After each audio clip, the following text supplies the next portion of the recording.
Hi everyone, it's Plastic EP coming in from Melbourne, Australia. And let me tell you, it's such a great pleasure to talk to Gordon Millings, of course his dad Doug Millings, and they were the tailors for the Beatles. How are you today, Gordon? Very well, thank you. Nice to hear from you. Just call me Plastic and go ahead and tell your fantastic Beatles stories to all the Beatles fans all over the world. Okay, shall I begin at the beginning, how the Beatles came to our store? Yes, please. Yeah, my father in London, 1958-59, was making suits for people like Cliff Richard and Marty Wilde and Tommy Steele. And Brian Epstein had taken over management of the Beatles. They'd come back from Hamburg, and they'd been over there with their previous manager, Alan Williams. Brian, as you know, had heard that they were playing at the Cavern Club on a lunchtime session. So he went down the stairs with Alistair Taylor, his PA, and I suppose the rest is history. They're both, they fell in love with each other. So as I said, my dad was, happily cutting suits in his workshop in London in the late 50s. And Brian Epstein had heard about him in Liverpool, what we were doing for, as I said, for Cliff Richard, and telephoned and said, look, I've got a band. We're coming down for audition and for record, we're looking to get a record contract. We will be in London on such and such a day. Can I bring them in? So my father obviously said, fine. So the following week at the appointed hour, just as we are having our interview at the appointed hour, out of the car on the ground floor, because we were on the first floor then in our workshop, Brian Epstein arrived. There were 5 of them in the car, and they came up our stairs, our rambling old stairs. It was our building was 2 doors away from the very, very famous Two Eyes Coffee Bar. I don't know if you've heard of it. Yes, I've heard of it. All the musicians used to meet there. That's right. Now, they used to meet there and rehearse there, and we were literally just 2 ways along and 2 doors from there. So the Beatles came up our stairs, we measured them up, and then between myself, my father, Paul McCartney and Brian Epstein, he said, well, look, we don't want anything like you've been making for Cliff Richard in the Shadows. We want something completely unique.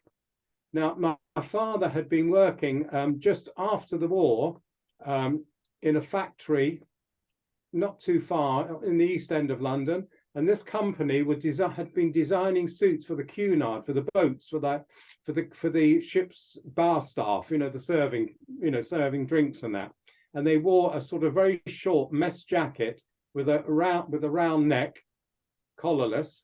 And my father had the idea, and sort of between that and his vision, he started chalking out, and that's how it came about. The original design, which is really this one here. This is the very first, the collarless. So they ordered them in December 62. Now, meanwhile, in January, February, because we outgrew the workshop, it was too small, we had now moved to a proper store, ground floor, basement, and first floor. And so they collected them in January, and that was the very, very first set, and started wearing them pretty much immediately. Brian Epstein had appointed Deso Hoffman as his sort of house photographer. So there was lots of, his studio was literally just 6 to 7 minutes walk away from our building where we were, and he was just off Wardour Street. So they had lots of sessions with Deso. You probably the photos from the Deso Hoffman book. Of course. I've got the book. Yeah. You've got the book. We've all got the book. That's right. So they were photographed a lot, and then they started wearing them. So it sort of brings round to the sort of, now it's the 60th anniversary, and this is why we're talking, because literally just a few days ago they recorded their very first hit, Please Please Me, which they recorded at the end of November 62, hit the charts, the #1 charts in the UK. Was it amazing when they came in the store? Because there's a lot of photos of them in the store. But I'm just saying, growing up, was it amazing for you that you were there with the Beatles? Absolutely. I was 17 then, and they were just a year ahead of me. They were around 18. So I was actually doing an apprenticeship for the first 2 years when I left school at 15 at a very famous tailor on Savile Row called Huntsman, and I was working in the coat work in the workshop. My father was getting busier, so what I used to do, I used to scoot over there in my lunch hour to go and help him in his place, and then run back, and then but after the second year came up, my father said, look, you better come and join me full time, because he needed help, and things were just getting busier all the time. Now, I've got to ask you, Gordon, you're doing an exclusive 50 suits, aren't you? Collarless suits. Tell me about that. Tell the world about that. Yeah, well, it's the 60th, actually, 60. So what we're calling it 60 for 60. So it's 60, a limited edition of suits of the collarless, which we're launching. And we've pretty much launched them now. We already had a few sales, lots of interest. And we're doing, as I say, 60 per Beatle. We're cutting them here on this very table where I'm standing. They're made in our workshop, which is on the next floor up. Yeah, and of course, we're cutting them, of course, from the patterns as well. So we're using pretty much the same fabric, the same shade of fabric which we made them 60 years ago. From the patterns, same buttons, and that's coming with a certificate, a souvenir certificate of authentication, which will be numbered 1 to 60, which will be signed and dated by myself. That's amazing. Now, Gordon, you've got to tell people where they can actually order a suit. Well, they can order through we're on Instagram, which is Dougie Millings and Son. And also our website, the same, Dougie Millings and Son. That's amazing. Do you have any photos that you can show me of the Beatles behind you? Can you bring something a bit closer? Absolutely. Well, this. Yeah, that's right on. That's spot on. That's amazing. That photo there. What did he do? Did he actually cut it? No, that's my father. That's the film still from Hard Day's Night. He played the tailor himself. So that's the very scene where John Lennon, he's measuring Paul McCartney, and Paul McCartney moves off camera, and then John Lennon comes forward and snips the tape measure and says, I now declare this bridge open, which you probably know the scene. And so that is that. And this is, as I was explaining, this is one of the famous shots of Dessa Hoffman, studio shot with my father, taken obviously in the beginning of '63, wearing those very, very same suits, which we've got. That's amazing. That's such a big history there. What's the other one there?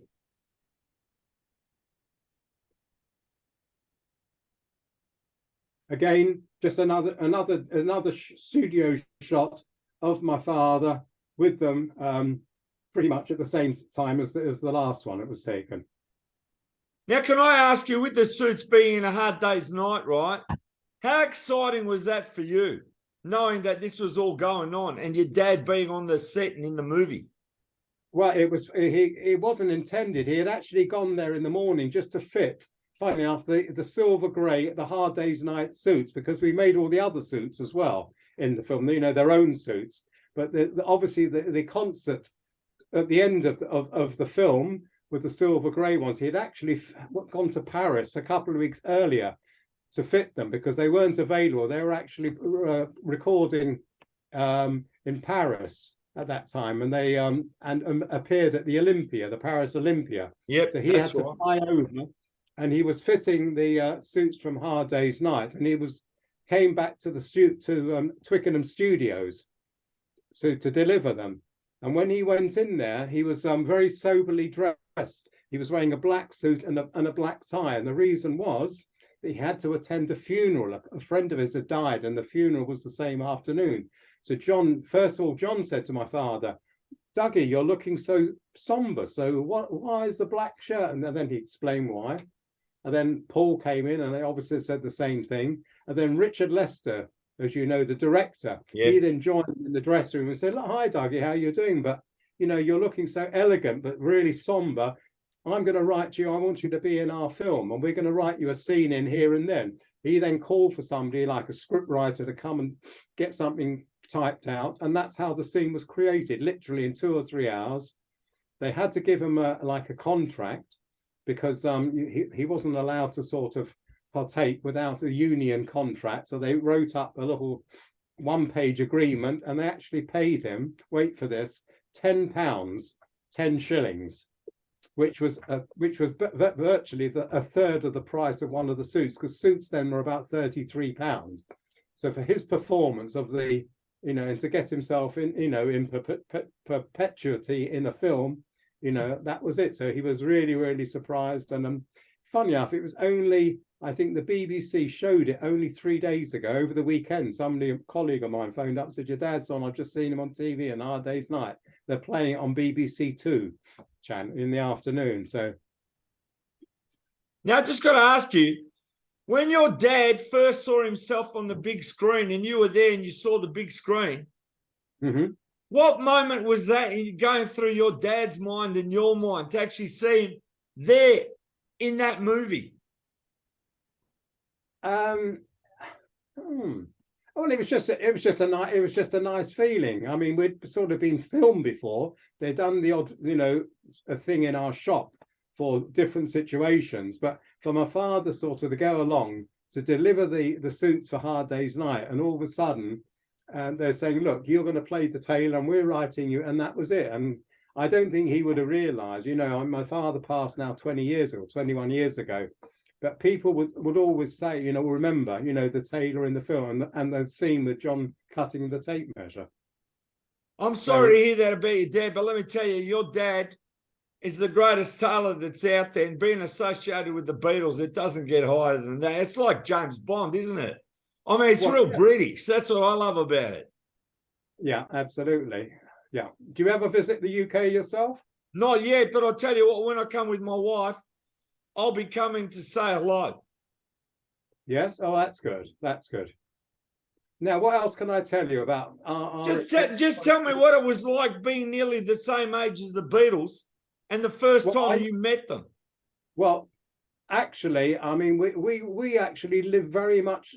We were very, very close with them for the first 4 years, because they were having so many suits. A week or a month didn't go by that we didn't see them, because it wasn't just the stage suits we were making and the suits for the film and everything else. We were making their own personal wear. So we would get Paul McCartney slipping in with Jane Asher on, let's say, a Monday afternoon. And we had a piano in our shop, a Steinway, on the first floor, which we inherited from a mate of ours who had given up, playing piano, and he moved to a smaller house. And Paul McCartney would tinkle, on the piano, and we'd have all these sort of situations going, that we were very, very friendly with them. So if they weren't visiting us at our store, we would be at one of their houses, or we'd be at the backstage at the London Palladium, or we would be, all different situations. And on a couple of occasions, I was invited to go out in the evening partying with them. So I went to at least once to a very famous club they used to go to called the Ad Lib Club, which was a very popular club. And I remember sort of being there till like 3, 4 o'clock in the morning, and then going back, and 2 of them were renting a flat in Mayfair, and they had a couple of big couches. And I remember like just passing out and sleeping on one of the couches there the night, and going back to work in the next morning, So we were very friendly. We had great rapport. And of course, you probably know that after they split, we made everything virtually that you ever saw up to Sergeant Pepper. Everything came out of our workshop. They went to another tailor or two, but mostly the things that they're known for came out of Dougie Millings and Son. But of course, when they disbanded and Paul formed Wings, the very first person he thought of, he contacted us and said, I want you to design the suits for Wings. So if you remember the album Band on the Run, of course, the burgundy suits, Band on the Run, with the sparkle on the shoulders, were our suits. And then thereafter, we made many suits for Paul, as well. So personally, so we've been very close. I saw Paul about 7 years ago. I was invited to something that they're hosting. Sony were replaying. It was the 50th anniversary of Hard Day's Night, and they were having a special preview in the Sony picture in their private cinema. And Paul was there with his wife, and there were about 50 people, everyone who was to do with the film. The ones that hadn't passed away were invited. My dad had actually just died, so I was there as well, you know, for him too. And we had a lovely lunch, you know, buffet lunch, and then they showed the film in the private cinema in the basement. And to sit behind Paul and his wife, and I was watching literally as the song started, I could see his mouth. He was like mouthing the words of the song, you know, as it was unfolding, you know. So it was quite fascinating to see how he was reacting, watching his own movie, you know, in a very intimate setting. You know, there was only about 45 or 50 of us in this private cinema. Gordon, I've got to say something to you, right, which is very amazing. About 10 years ago, I went to New York and I went to the Hard Rock Cafe. Yeah. And on the ground level, they got like a ground level where they sell, you know, T-shirts, Hard Rock Cafe. And this is the Hard Rock Cafe, the Paramount, where they showed the Elvis Presley movie in 1956 or whatever. That's where it premiered, at that Paramount building where Hard Rock Cafe is. And I went down the elevator, and guess what? The 4 Beatles suits are there behind glass with the cases. John, Paul, George, and Ringo. It blew my mind to see them through the glass. It's one of the greatest experiences I ever had. Well, you're not going to believe this. I had a meeting with the general manager of the Hard Rock in Park Lane only last Wednesday, and we are going to be doing an event at the Hard Rock in a couple of months' time with the launch of the limited edition. They're going to host a party. So I was very happy, and the manager was saying to me, because I had forgotten what they do, that the Hard Rock move the special memorabilia around every 6 years. Those 4 suits about 25 years ago were in London. From London, I think they went to Miami. From Miami, they went somewhere else. And now, as you say, they're in New York. So the general manager, James, in London, said to me, Gordon, he said, I was in New York a month ago. He said, I went down the stairs, and he said, and the bottom of the stairs, guess what was there? And I had a feeling what might be coming. He said, your dad's 4 suits in the big case. I said, well, I didn't realize they were back. I said, I thought they were still in Miami, in Florida. He said, no, they shifted them there 3 or 4 years back. But they tend to move things around every 5 to 6 years, he said. So coming from Australia, I'm saying that's one of the biggest Beatle experiences I had. And you just look at it and you're gobsmacked. Because you're like living the Beatles by seeing their actual suits, the Doug Millings suits. Yeah, that's right. I don't know. Have we got a mention?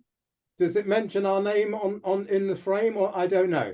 I don't know, because when I saw it, I was just like, my eyes were coming out of my eyeballs just looking at the suits and the cases underneath, the grey little bags that had their names on the front, like John, Paul, George, and Ringo, and then it had like TWA, whatever the airline is, right? They carry cases. It was like, I don't know, it was just all Boeing. I don't know what it was. I can't remember, but I took photos.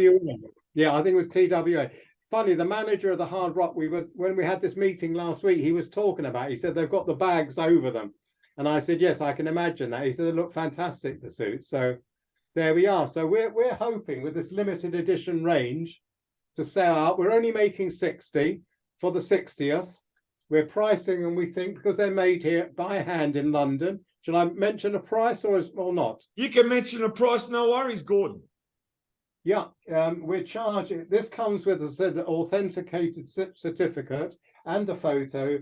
It's a jacket and trousers, and we're charging 4,000 sterling for the suit. And it's handmade in our workshop, literally just the floor below where I'm standing, because this is our cutting room now. This is a cutting table. It goes all the way around. You can't see it. And there's tailors downstairs as we're speaking. 3 tailors creating regular. We make regular suits, but we also are doing this now as a special 60th anniversary. What we're going to do, you see, we're going to then, after we've done this, in a few months' time, we're going to celebrate when they started wearing the Chesterfield. You know, the ones with a little velvet collar, the black of course. And the blue. Yeah, so we're going to do a limited edition of 60 of the Chesterfield. style. And then, of course, next year, we've got Hard Day's Night, 64, so that will be 24. We're going to have a real good couple events. We're hoping that CBS in New York, along with Steinway, because we have a link up. We launched this 2 months ago at Steinway Pianos in London. We're hoping that CBS might do a program or do something to commemorate them being on the Ed Sullivan Show. That's amazing. Now, I've got to ask you approximately, what's 4,000 sterling in US money, if you know, just roughly? It's about 3,300, 3,400. It's $1.20, I think, at the moment, 21, something like that. But the great thing I've got to say is anybody buying these suits, and as I said, they're limited edition and you're going to sign a certificate in that. I mean, you don't make Beatles suits anymore. So is this like the last 60 suits you'll ever make? Of this style, yes, this will be yeah, because I might be around in 10 years. We could have done it 10 years ago, but you see, I'm in my 70s now, as you can probably see, grey hair, you know. No, but you look young, Gordon. Gordon, you look young. Thank you. And we're doing this because people like Charles, who introduced us, Charles Rosenay, and many of the Beatles fans, they've asked to do something special, and I think we have a market. And I think we'll sell a few, and that's what it is. That life goes on. We're happily doing what we're doing here in London, and I think hopefully we'll sell them. Pretty much in Australia, and we've got friends in Europe are very interested, and of course in the States. So through Charles Rosenay, we've met each other, and now you're going to spread the word for us, and let's hope. So this program, this may be what for American TV, American this will radio. go everywhere. It's every Beatle group on Facebook. But also, I want to say, about Charles Rosenay's new book, Top 10 Beatle Lists. It's coming out. We're all waiting for it. I've done something. I've contributed to that. I've done my bit for that. It's coming out in the new, I think, in a couple of months' time, Charles. So later this year. It's coming out, and everyone's waiting for that book, and we want everyone to go out and buy it. Top 10 top lists of the Beatles. It's got so many great people, including you, Gordon. I mean, isn't that a buzz? Yeah, absolutely. And he's such a lovely guy. I've known Charles now about 30, mid-80s. So where are we? About nearly 40 years, about 37, 8 years now. We met at I went over to the very first Beatle convention that he started in 1982 or 3, I think it was 1983. So I've known Charles 70. It's 40 years. Yeah, bloody hell. That's amazing. But you know what I'm thinking? You should tell Charles, cut a deal with 60 books, and you should throw in his top 10 Beatle list with every suit that you sell of the limited edition 60 suits. I'm sure you might be able to work out a deal with them. Yeah, absolutely. Because he's spreading the word. I mean, as I said, we wouldn't have met. We've met through Charles. I'm sure he's going to, spread the word to his other Beatle fans, because it's literally the last few days that we've got getting everything together. But we're hoping for happy endings. And I'll be seeing Charles because he comes over anyway every August. I've not seen him for 2 or 3 years. But he comes over every August with a tour party. He brings over 60 to 70 Beatles fans for the annual week in Liverpool. So that's one thing you must come for the Beatle week in Liverpool. It's always the last week of August. Of course. And I've got to say, Charles speaks so highly of you, Gordon. I want you to know that. Yeah, well, I do feel the same. And his son and I share, his son Harrison, we share the same birth date, 21 March. So we got a birthday in like 20 days time, or 19 days time. And his son will be 18, Harrison. So, it's just amazing. And I've got to say, when I come to London, I've got to meet up with Leslie Cavendish. And also, I'll meet up with yourself. And Leslie Cavendish has got this great book called The Cutting Edge. It's fantastic. Yeah. You've probably read it. I haven't, but I will get a copy. I know about it, but I just haven't read it. Hey, Gordon, I'll talk to Leslie about it, all right? He'll contact you. But the great thing is, he was on the Magical Mystery Tour. Yeah. How great was that, to be on the Magical Mystery Tour bus with the Beatles? Well, I know the fellow who owns the tour bus in Germany. Simon Mitchell, actually owns that bus, and it currently is in the UK, and it's being completely rebuilt. It's costing a lot. The whole thing is being completely remade for the modern time, you know, for the electric, etc., etc. And as I say, Simon, he lives in Hanover in Germany, and Simon Mitchell, I think, I'm trying to think of his email, but anyway, I should put you in touch. He's a really nice guy, Simon, and he'd be very interested to hear from you. I got to also say I was lucky enough to do an interview with Paul's 1972 or 1974 tour bus. The open double-decker bus has been restored. Yeah, well, that's exactly fantastic. Yeah, well, that's what they're doing with the Magical Mystery. They're restoring it here in the UK. It's taking a long time because there was a lot of other work previous, the company that's doing it, but I think they're going to be doing it in the springtime here. And as I said, it's owned by my friend Simon Mitchell, who lives in Hanover in Germany. He bought it a few years ago. Now, Gordon, I want to ask you, because you understand, living in Australia, baby boomer, Beatles came in 1964. Here was one of the greatest concert in Festival Hall, right? Yeah. And it was shown on Channel 9, the Beatles Sing for Shell. That video's on YouTube. I just want to say, the Beatles were huge with A Hard Day's Night. But when Help came out and being in colour, tell me your memories of that. Well, of Help? Yeah. Well, the following year, this was 65, wasn't it, Help? Yeah, 65? Yep. Well, what happened was this brought on the style, the Soldier Boy. We called the Soldier Boy, the beige with the epaulets and the black buttons, you know, the Shea Stadium. Yeah, that's right. What happened was for Help, because that was in colour and Hard Day's Night was in black and white, they needed a lot more suits. And, you know, they shot a lot of it in Bermuda, on the beach scenes. Bahamas. Yeah, that's right. So basically, the scene on Salisbury Plain, you know, the army scene. Yeah, that's right. You see them wearing like the semi-military. We made those. We made them out of like a corduroy, like different style. John was wearing one style, Paul another.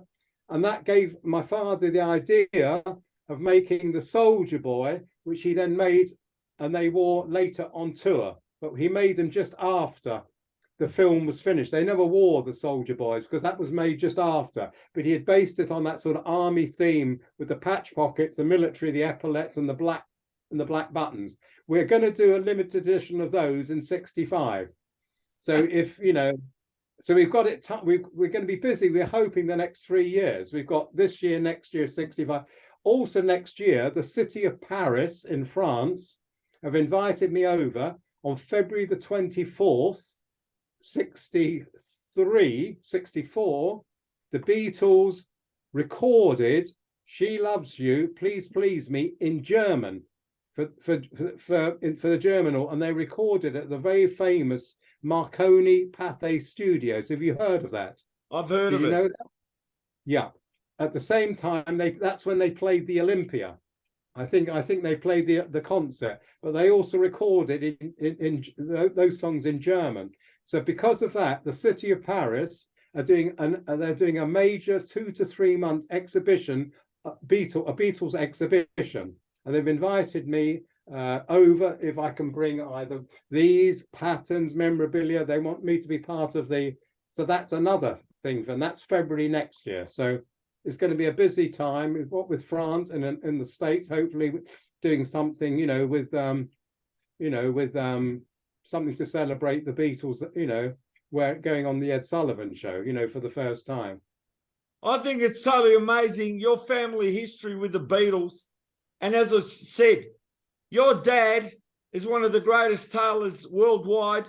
And I've got to say, growing up in Australia, I know how important the James Bond movies were, how he's culturally like, one of these icons that really stood out. And every James Bond movie that came out with Sean Connery was an event. It was like all of England, that was their hero. And how great that came across to the whole world. And that's associated with the Beatles because the Beatles loved James Bond too. So that was that great feeling there. Yeah, for sure, absolutely.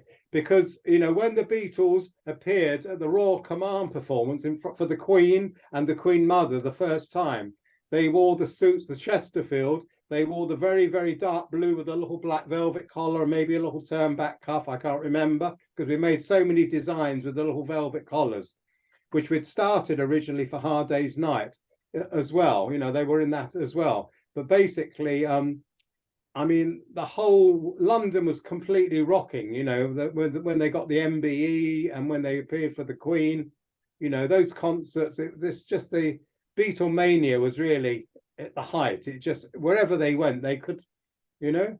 I'll tell you a short story. When my father was in Paris and he went over to fit, I told you, the Hard Day's Night suits, and they were staying at the very famous George V or Georges V Hotel, which is where Princess Diana, the last time where she stayed the day before the car accident, you know, when she was killed. My father stayed on the same floor as, it was a couple of doors away. They booked him in a room a couple of doors away from Paul McCartney. So in the morning, he had fitted the suit and they'd done a concert in the evening, and he went and had some scrambled eggs and some breakfast with Paul, because he was literally just 2 doors away. And Paul had a piano there in his suite and he was tinkling away, and my father was listening, and he was composing yesterday. He was literally just getting it out then. Well, when they left to go to the airport, and I believe this is a trip just to show you how crazy the Beatle fans were, they came down like a back staircase into the limousine. So they were there, and my father and the chauffeur, and they were going to, I think, Charles de Gaulle Airport. They were coming back. My father was going on a different plane because he already booked a ticket. So his flight was a different hour, but they thought all going same time, you know. And as the car took off away from the hotel, the door hadn't closed quite correctly. It was slightly open, and the fans were running, pulling at the car, and the door came open. So the car shot away, and the door came open and hit a lamppost, and it knocked the door, smashed the door against the lamppost as it was racing down the road. And my father, literally, this all happened. This was Beatlemania. I mean, they got to the airport safely and they got their planes back to the UK, but things like that were an everyday occurrence. They had to it was like an army maneuver getting them from one place to another, because there'd be hundreds or thousands upon fans. You saw it, you know, we've all seen it in the like the airport scenes and them arriving in New York and coming back to London or Paris or Tokyo or Australia. You know, it was just mad, crazy times, you know. Now, Gordon, I've got to thank you so much. But before we go, I just want you to tell everyone your links, how they can contact you, the store where it is now, and again, where they can get these 60 limited edition Beatles suits. Yeah, well, we're obviously on Instagram and we're on our website, and both of which are Dougie Millings and Son. Simple as that. You have the phone number, don't you? You have our phone number. So you I don't have the phone number, but what I'm saying is they can contact you, go on the net, place their orders now for the 60 limited Beatles collarless suits, because when they're gone, they're gone. And believe me, worldwide, they're going to start selling like hotcakes. Absolutely. I think the phone's ringing. It shouldn't be ringing. That's all right. I'll let you answer it, Gordon, and all I say. It's done. It's done now. It's fine. Anyway, from Melbourne, Australia, I just want to say, this is one of my fantastic Beatle interviews, and you can't beat the Beatles suit. And I just want to thank you again for being on the show. That's a pleasure, and it's really been nice chatting to you. It's been a little bit longer. We've had great conversation. As I said, yes, they can contact us through, the main thing is through Instagram or through the website, Dougie Millings and Son. All will be revealed, the phone numbers and the email. So on there. Everybody do that, because you're going to get yourself a tailor-made Beatles suit. You can't beat that. Thanks again, Gordon. And I think we should do this every 3 months. We can make a regular feature of this. Of course. I'm here for you, Gordon. There's no problem there. Everyone keep watching the Plastic EP Beatles show, and also my podcast radio show, the Plastic EP Beatles Hour, and this will be featured on that show. Thank you again, Gordon. Thank you very much. Nice chatting to you. Nice seeing you. Pleasure. Okay, take care.